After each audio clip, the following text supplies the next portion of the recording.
Shalom. Pada kesempatan kali ini, saya Martans Barbarino Kadetan akan menyampaikan atau menjelaskan sedikit tentang beberapa metode yang digunakan oleh guru dalam mengajar. Metode yang pertama adalah metode ceramah.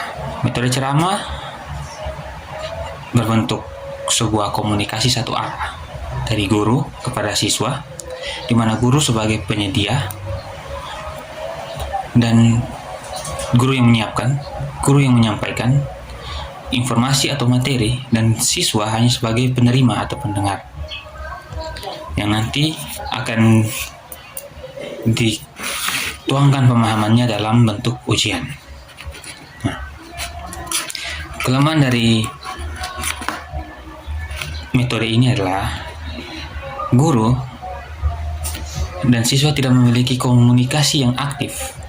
Tidak terjadi komunikasi secara dua arah, di mana siswa dapat dengan bebas bertanya dan guru dapat menjawab sesuai dengan kebutuhan siswa. Yang kedua adalah selanjutnya adalah tentang kelebihannya. Kelebihan dari metode ceramah adalah guru dapat mengontrol kelasnya dengan baik, dapat menciptakan kondisi kelas yang kondusif agar anak dapat mendengar, atau setidaknya dapat mengusahakan agar anak ketika mendengar penyampaian materi dapat dengan dikontrol atau di manage dengan baik. Nah, yang kedua atau metode yang kedua adalah metode tanya jawab.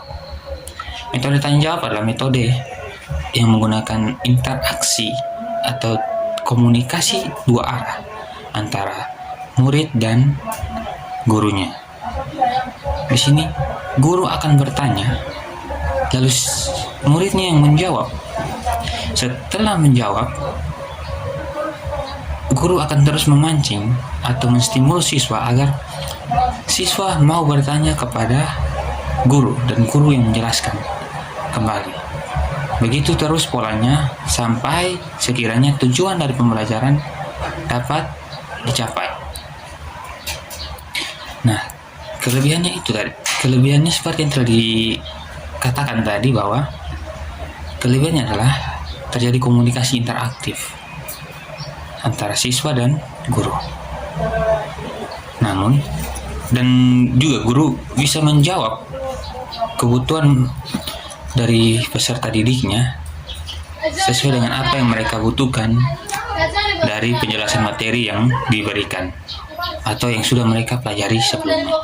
Nah, kelemahannya adalah tentang bagaimana persiapan dari siswa tersebut. Ketika metode ini digunakan, siswa sudah harus mengetahui atau memiliki informasi dasar terkait dengan apa yang akan dibahas kali ini. Jadi mereka harus sudah membaca, sudah mencari terlebih dahulu, lalu mereka melakukan pertanyaan-pertanyaan atau memberikan pertanyaan kepada guru atau memberikan jawaban kepada guru sesuai dengan pemahaman mereka. Nah, kelemahannya adalah tidak semua siswa memiliki kesadaran dan tidak semua siswa memiliki pemahaman yang mampu menjawab tujuan atau maksud dari metode ini, itu menciptakan interaksi dan menggunakan cara dialog tanya jawab antara guru dan siswa. Metode yang ketiga adalah metode experience atau eksperimen. Di sini metode eksperimen ini menekankan bagaimana siswa terlibat aktif dalam suatu permasalahan. Kalau dalam bentuk sekolah biasanya adalah suatu materi, mereka terlibat aktif dalam melihat lalu memberikan beberapa pengaruh untuk mencapai hasil yang diinginkan atau yang menjadi tujuan dari materi tersebut. Kelemahan dari metode ini adalah tidak semua materi dapat menerapkan metode ini. Dan tidak semua pembelajaran akan efektif dengan menggunakan metode ini. Nah, di sini metode ini memiliki kelebihan adalah siswa berperan aktif dalam menemukan sendiri jawabannya dengan semua tindakan dan semua hal yang dia lakukan. Nah, kelemahannya sudah dijelaskan tadi, dan sekarang kita lanjut ke metode yang keempat. Metode yang sering digunakan oleh para pengajar yang keempat adalah metode observasi. Dalam metode ini, siswa diajak guru untuk mengamati, melihat suatu permasalahan, suatu materi, suatu objek yang akan diteliti. Mereka mengamati objek tersebut. Setelah diamati, mereka akan membuat laporan terkait apa yang terjadi, seperti apa objek itu, sebagaimana objek itu, dan bagaimana pemahaman mereka, saran dari mereka, atau kritik dari mereka terkait objek atau materi tersebut, atau tentang pembelajaran tersebut. Setelah itu mereka buat dalam satu bentuk laporan dan menyerahkan kepada guru untuk dinilai. Nah, kelemahannya adalah tidak semua materi bisa diobservasi. Tidak semua materi pembelajaran hanya membutuhkan observasi. Dan tidak semua materi dapat diobservasi dalam satu waktu dan menghasilkan satu kesimpulan pada waktu itu juga. Banyak hal yang memerlukan observasi yang cukup lama baru bisa dapat pada satu kesimpulan, agar siswa dapat mendapat satu kesimpulan pemahaman yang tepat. Sehingga jika guru hanya menggunakan satu metode ini saja, pembelajarannya tidak dapat berjalan atau tidak dapat memenuhi pokok-pokok pembelajaran yang ada dalam tujuan yang sudah dibuat, tujuan pencapaian oleh kelasnya yang sudah dimuat untuk satu semester. Tidak semua materi, tidak semua pembahasan dapat diselesaikan, karena semua materi jika menggunakan observasi, semua materi membutuhkan waktu yang berbeda-beda. Mungkin ada yang cepat, tapi sangat banyak materi atau permasalahan yang membutuhkan observasi yang cukup lama.